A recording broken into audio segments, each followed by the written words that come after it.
سبب غياب أمير قطر من مباراة المغرب وفرنسا رغم حضور الرئيس الفرنسي، ورسالة مبابي لحكيمي بعد فوز مباراة نصف نهائي مونديال قطر، ورد فعل صادم جدا من ماكرون بعد سماع هتافات لا إله إلا الله محمد رسول الله من مدرجات المنتخب المغربي. لا إله إلا الله محمد رسول الله.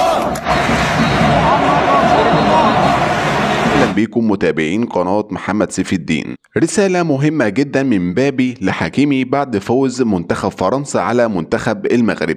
نزل مبابي على حسابه على تويتر وكتب وقال: لا تحزن يا أخي، الجميع فخور بما فعلته، لقد صنعت التاريخ.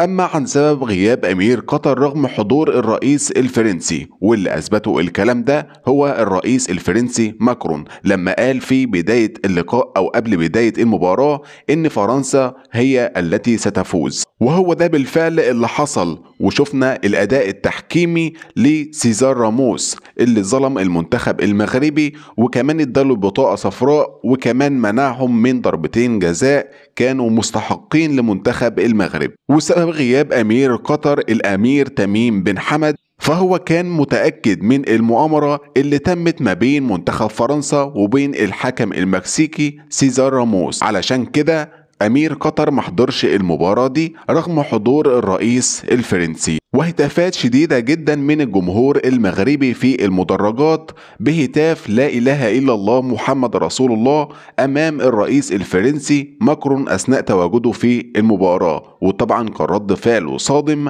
علشان فرنسا من أكتر الدول المعادية للإسلام، وبرضه من أكتر الدول اللي بتسيء للإسلام على مر التاريخ. ده كان موضوع حلقتنا النهاردة. ما تنساش تعمل لايك للفيديو وتشرفنا باشتراكك في القناة. كان معاكم محمد سيف، سلام عليكم.